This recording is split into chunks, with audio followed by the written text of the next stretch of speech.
Last day, 1,000 square foot deck. The top was there. Tore out the framing, tore out the decking, everything. Went in with new joists, new deck boards.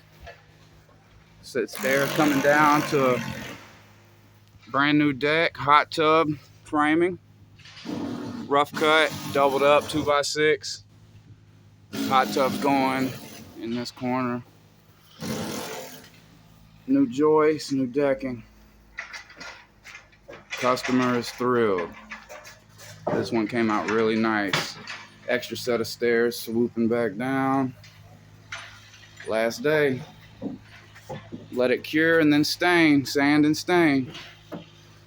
Me and Eli strike again. Huh, Eli?